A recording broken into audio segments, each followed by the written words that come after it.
Hello students, আমি জানো যে আমাৰ প্ৰি ফাইনাল এক্সাম ওলাৰ বেছি দিন নাই।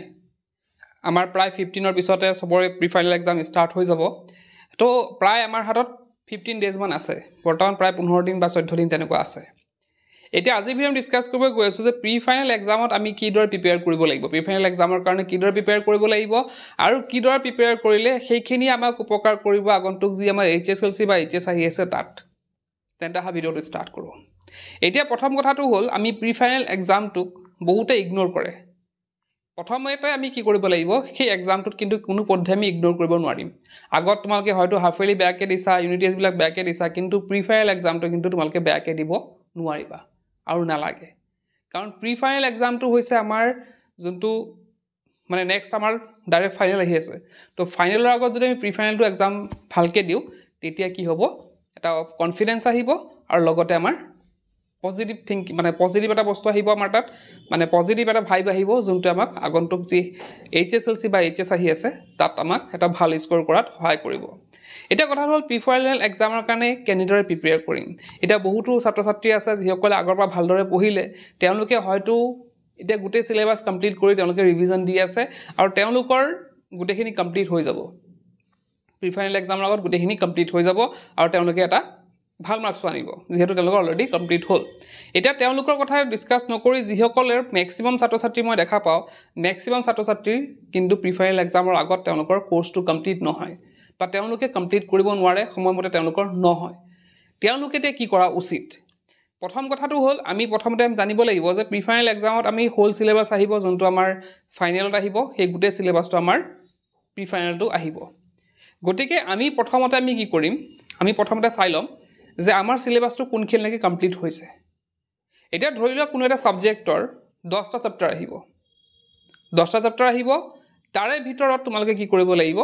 তোমালোকে বাছি উলিয়াব লাগিব তোমালোকৰ কোনকেইটা আছে। কোনকেইটা তোমালোকৰ এতিয়ালৈকে মানে হৈছে বা কোনকেইটা হোৱা নাই সেইকেইটা বাছিব লাগিব। এটা মই ধৰি ললো যে 7টা চেপ্টাৰ মোৰ হৈ আছে। এটা সাবজেক্টৰ যিকোনো সাবজেক্টৰ 7টা চেপ্টাৰ মোৰ হৈ আছে কিন্তু বাকি 3টা মোৰ হোৱা নাই। এতিয়া যেহেতু আমাৰ হাতত আৰু মাত্ৰ 15 দিন মান আছে গতিকে আমি কি কৰিব লাগিব প্ৰথমতে আমাৰ যোনকেইটা হৈ আছে ধৰা 7টা চেপ্টাৰ মোৰ হৈ আছে সেই 7টা চেপ্টাৰ প্ৰথমতে ৰিভিজন কৰি লোৱা। 7টা চেপ্টাৰ আমি ৰিভিজন কৰিম আৰু এটা কনফিডেন্স এটা লাগিব যে 7টা চেপ্টাৰ পঢ়োতে বা ৰিভিজন দিওতে আমাৰ এটা বস্তু লক্ষ্য কৰিব লাগিব যে এই 7টা চেপ্টাৰৰ পৰা যিকোনো কোৱেশ্চন আহক মই পাৰিম। এনেদৰে পঢ়িব লাগিব যে তাৰ পৰা যিকোনো কোৱেশ্চন আহিলে তোমালোকে এটেম্প কৰিবই লাগিব হেতু আৰু তোমালোকে পাৰিব লাগিব। 1 মাৰ্কসও যাতে সেই 7টা চেপ্টাৰ পৰা কাটা নাযায় সেইটো বস্তু চাব লাগিব তোমালোকে। এই 7টা চেপ্টাৰ যোনকেইটা তোমালোকে কৰিবা সেই 7টা চেপ্টাৰৰ যিমান কেইটা কোৱেশ্চন আহিব গোটেইকেইটা তোমালোকে পাৰিব লাগিব। মই হেতু কথাই ক'লো যে 7টা চেপ্টাৰ কমপ্লিট হোৱা মানে তাৰ কমপ্লিট নলেজ তোমাৰ আছে চেপ্টাৰৰ তুমি গোটেই চেপ্টাৰ পঢ়িছা তাৰ কোৱেশ্চন আনসাৰ গোটেইখিনি পঢ়িছা আৰু পৰীক্ষাত যোনকেইটা আহিব কোৱেশ্চন এই 7টা চেপ্টাৰৰ গোটেইকেইটা তোমালোকে পাৰিবা। সেই কনফিডেন্সত যদি চেপ্টাৰ কেইটা হৈছে তেতিয়া তোমালোকৰ ৰিয়েল সেন্সত চেপ্টাৰ বিলাক তোমালোকে কমপ্লিট কৰিছা। এটা বহুতে কয় যে মোৰ 10টা হৈ আছে 12টা হৈ আছে তো সেইবিলাক কোৱা কথা আৰু কৰা কথা কিন্তু বেলেগ। আমি চাব লাগিব যে একচুয়াল আমাৰ হৈছে নাই একচুয়ালি আমি পাৰিম নে নোৱাৰিম এইকেইটা চেপ্টাৰ পৰা আহিলে মই পাৰিম নে নোৱাৰিম। যদি তোমালোকে পাৰিছা তেতিয়া ভাবিবা যে মোৰ এইটো চেপ্টাৰ কমপ্লিট আছে। এটা মই ধৰি ললো যে মোৰ 7টা চেপ্টাৰ কমপ্লিট আছে মই ইয়াৰ পৰা যিকোনো কোৱেশ্চন আহিলে মই তাৰ পৰা পাৰিম হৈ গল। প্ৰথমতে মই কি কৰিলো এইকেইটা ৰিভিজন দিলো। তো এই 7টা চেপ্টাৰ ৰিভিজন দিওতে মোৰ কিমান দিন গল প্ৰায় এসপ্তাহ মান লাগিলে বা 8 দিন বা কাৰোবাৰ 6 দিন বা 5 দিনতো হৈ যাব হৈ গল। এইখিনি ৰিভিজন দিয়াৰ পিছত বাকি 3টা যোনটো চেপ্টাৰ আছে সেই 3টা চেপ্টাৰ আমি পঢ়িম। বাকি 3টা চেপ্টাৰ আমি পঢ়িম। এতিয়া মই এটা সাবজেক্টৰ কথা কৈছো বিভিন্ন সাবজেক্ট হ'ব পাৰে গতিকে বিভিন্ন চেপ্টাৰ তোমালোকৰ পঢ়িব লগিয়া হ'ব পাৰে। এটা কথাটো হ'ল যে বাকি 3টা চেপ্টাৰ হয়তো যিমান কম দিন আছে ধৰা তাৰ পিছত আমাৰ 5 দিন 6 দিন দি থাকিব সেই 6 দিন 5 দিনত হয়তো এই 3টা চেপ্টাৰ কভাৰ নহবও পাৰে। 3টা চেপ্টাৰ কমপ্লিটলি পঢ়ি নহব পাৰে ওপৰৰ পৰা কি পঢ়িব পাৰিম কিন্তু কমপ্লিটলি হয়তো এই 3টা চেপ্টাৰ আমাৰ নহব। তো সেইটো কাৰণে তোমালোকে কৰিব লাগিব কি তোমালোকে এই 3টা চেপ্টাৰ যিমানখিনি পাৰা কমপ্লিট কৰিব লাগিব। যিমানখিনি পাৰা তোমালোকে হয়তো চেপ্টাৰ পঢ়ি যাব পাৰা এই চেপ্টাৰ নলেজটো লৈ যাব পাৰা। গোটেই চেপ্টাৰ পঢ়িলে আমাৰ অটোমেটিক এটা নলেজ আহি যায় চেপ্টাৰত কি আছে বা এটা কোৱেশ্চন আহিলে আমি বনাও লিখিব পাৰো হল। তো এইকেইটা চেপ্টাৰ তোমালোকে 3টা চেপ্টাৰ এই 3-4 দিন বা 5 দিন যি পোৱা সেই 3-4-5 দিনত তোমালোকে কি কৰিব লাগিব কমপ্লিট কৰিব লাগিব। মই কোৱা নাই যে কমপ্লিট মানে কি সেইটো নহয় যে তোমাকে আধা আধুৰাকে পঢ়ি পেলাই তোমাকে সেইটো কমপ্লিট বুলি ধৰিবা তেনেকুৱা নহয় এতিয়া বস্তুটো আমাৰ 7টা চেপ্টাৰ যেনেকৈ কমপ্লিট হৈ আছে এই 3টা চেপ্টাৰ তেনেকুৱা কমপ্লিট নহ'ব পাৰে যেহেতু টাইম কম গতিকে মই সেইটোৱে ক'লোঁ যে তোমালোকে অলপ চেপ্টাৰ নলেজটো লৈ যাবা এনেকুৱাকৈ যাবা যে এইটো চেপ্টাৰ বা কিবা এটা কুৱেশ্যন দিলে মই পাৰিব লাগিব মই পাৰিম চেপ্টাৰ কমপ্লিট নলেজ লোৱা মানে কি চেপ্টাৰটো যদি ভালদৰে পঢ়া তোমালোকৰ নলেজ এটা আহি যাব হৈ গ'ল তো আমাৰ মেইন পজিটিভ বস্তুটো হৈছে আমাৰ 7টা চেপ্টাৰ পজিটিভ বস্তুটো বা আমাৰ মেইন আমাৰ যোনটো আমি হাতত অস্ত্ৰ লৈ যাম সেইটো হৈছে আমাৰ 7টা চেপ্টাৰ সেই 7টা চেপ্টাৰ আমি কি কৰিম যিকোনো কুৱেশ্যন আহি পাৰিম 7টা চেপ্টাৰ মানে ধৰা 70% তোমালোকৰ হৈ আছে বাকি 30% তোমালোকৰ হোৱা নাই বাকি 3টা চেপ্টাৰ এতিয়া আমি 7টা চেপ্টাৰ বা যিকোনো কুৱেশ্যন আহিলে মই 7টা পঢ়িলোঁ 7টা চেপ্টাৰ বা যি আহক মই 70% গোটেইখিনি কৰি আহিলোঁ মোৰ তাতে 70% পাম বাকি যি 30% থাকিলে সেই 30% আমি কি কৰিব লাগিব ধৰা তুমি নলেজ লৈ গৈছা তাৰপৰা কুৱেশ্যন আহিলে তুমি কি কৰিবা বনাই হলেও সেই কুৱেশ্যনবিলাক লিখি থৈ আহিবা সেই কুৱেশ্যনকে এৰি দিব নালাগে যে মই এইটো চেপ্টাৰটো পঢ়া নাই মানে এইটো চেপ্টাৰৰ পৰা মই ভালদৰে নোৱাৰো বা নোৱাৰিম সেই কনফিডেন্সটো তোমালোকে মানে হেৰুৱাব নালাগে তোমালোকে কি কৰিবা যি 3টা চেপ্টাৰ তোমালোকে পঢ়ি গৈছা সেই 3টা চেপ্টাৰৰ পৰা তোমালোকে প্ৰি ফাইনেল এক্সামত লিখি আহিবা নিজে বনাবা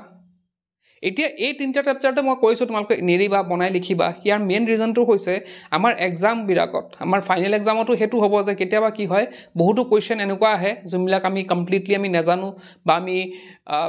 কিদৰে লিখিব লাগিব ক'ৰ পৰা আহিছে সেইবিলাক অলপ দিগদাৰ লাগে আমাক তো সেই 3টা চেপ্টাৰ যোনটো আমাৰ হাতত আছিলে সেই 3টা চেপ্টাৰ আমি কি কৰিম আমাৰ বনাই লিখাত বা আমি নিজৰ ক্ৰিয়েটিভিটি ইউজ কৰি সেই কুৱেশ্যন আনসাৰখিনি আমি লিখি থৈ আহিম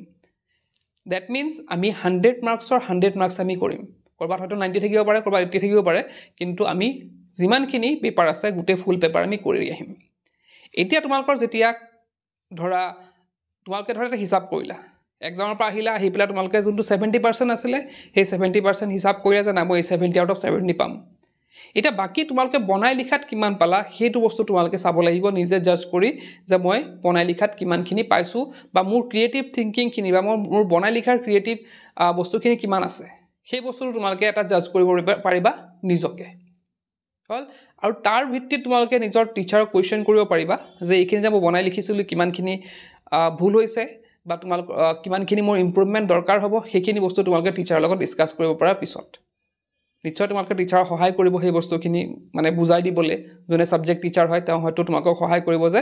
তাত বনাই লিখাখিনি কি ভুল আছিল বা কি ইমপ্ৰুভমেন্টৰ দৰকাৰ আছিল বনাই লিখোতে আমি কি বস্তু আৰু হুৱাব পাৰিলো হয় বা কি ইমপ্ৰুভ কৰিব পাৰিলো হয় সেইখিনি বস্তু তোমালোকে পিছতো ভাবিব পাৰা বা টিচাৰো সেইখিনি তোমালোকে হয়তো বুজাই দিব হল তো পাছত এটা 70% আমাৰ হৈ গল আমাৰ কনফিডেন্স আহি গল যে আমি 70% পাৰিম বাকি যি 30% আছে সেইখিনি তোমালোকে কি কৰি এক্সামৰ ইমিডিয়েট পিছতে এক্সামৰ মানে প্ৰি ফাইনেল এক্সামৰ লগে লগে তোমালোকে 18টা চেপ্টাৰ কমপ্লিট কৰি ল'ব লাগিব মানে কমপ্লিট কৰি পেলাব লাগিব এই 7টা চেপ্টাৰ যেদৰে কৰিছিলা ঠিক তেনেদৰে আমি সেই 3টা চেপ্টাৰ আমি কমপ্লিট কৰিম তো এনেদৰে আমি কি কৰিম এক্সামৰ কাৰণে প্ৰিপেয়াৰ কৰিম তাৰ লগত আমি কিছুমান আনুষাংগিক বস্তু আমি চাব লাগিব যেনেকৈ আমাৰ পেপাৰ প্ৰেজেন্টেশন আমি এইবাৰ প্ৰি ফাইনেল এক্সামত আমি পেপাৰ প্ৰেজেন্টেশন ট্ৰাই কৰিব লাগিব পেপাৰ প্ৰেজেন্টেশন ধৰা কেনেকৈ আমি সজাই লিখিব লাগে কি মেথডত আমি লিখিব লাগে সেইখিনি বস্তু কিন্তু আমি এতিয়াৰ পৰা প্ৰি ফাইনেল এক্সামত আমি ইউজ কৰিব লাগিব তো পেপাৰ প্ৰেজেন্টেশন কিদৰে কৰে যদি নাজানা মই ডেসক্ৰিপচনৰ ভিডিও দি দিম সেই ভিডিওটো চাই লবা আৰু সেই মতে তোমালোকে এক্সামত লিখিবা তো পেপাৰ প্ৰেজেন্টেশন কৰাৰ পিছতে আমি এইবাৰ আৰু এটা বস্তু ধ্যান দিব লাগিব হ্যান্ড ৰাইটিং আমি হ্যান্ড ৰাইটিংখিনি আমি কিমান মানে ধুনিয়াকে লিখিব পাৰো সেইটো আমি ট্ৰাই কৰিব লাগিব স্পিড হ্যান্ড ৰাইটিংটো যাতে আমাৰ আখৰবিলাক বেয়া নহয় বা ধৰিব নোৱাৰা নহয় সেইটো বস্তু আমি এইবাৰ প্ৰি ফাইনেল এক্সামতে আমাৰ লিখি আমি ট্ৰাই কৰিব লাগিব আৰু মইতো ক'লো সেইখিনি বস্তু যে তোমালোকে পিছত ভাবা যে এই কোৱেশ্চনটো আহিলে মই বনাই লিখি দিম তো সেই বনাই লিখা মেথডটো এতিয়া ইউজ কৰা এই প্ৰি ফাইনেল এক্সামতে নোৱাৰা কোৱেশ্চনবিলাক বনাই পেলাই লিখিব চেষ্টা কৰা আৰু তাত কিমান নম্বৰ পোৱা সেইটো তোমালোকে নিজে জাজ কৰি চোৱা তাত কিবা খুঁটি-নাতি থাকিলে সেইখিনি বস্তু নিজকে ইমপ্ৰুভ কৰিব পাৰিবা এক্সামৰ পিছত গতিকে সেইখিনি বস্তু আমি ট্ৰাই কৰিব লাগিব তো প্ৰি ফাইনেল এক্সামত যদি এটা তোমালোকে ভাল এটা ৰিজাল্ট কৰিব পাৰা তোমালোকৰ কাৰণে ভাল হ'ব এটা অপৰচুনিটি আমাৰ প্ৰি ফাইনেল এক্সামটো হৈছে এটা অপৰচুনিটি আমাৰ যেহেতু আগন্তুক আমাৰ এটা ভাল এক্সাম মানে ডাঙৰ এক্সাম আহি আছে গতিকে তাৰ আগত যদি আমি প্ৰি ফাইনেল এক্সামটো ভালদৰে দিও সেইটো আমাৰ সেলফ কনফিডেন্স বঢ়াব আৰু লগতে আমাৰ আগন্তুক যি এক্সাম আছে তাৰ কাৰণে এটা প্ৰিপাৰেচনত সহায় কৰিব তো আশা কৰিছো সকলোৱে প্ৰি ফাইনেল এক্সামটো ভালদৰে দিবা আৰু কেতিয়া প্ৰি ফাইনেল এক্সাম আছে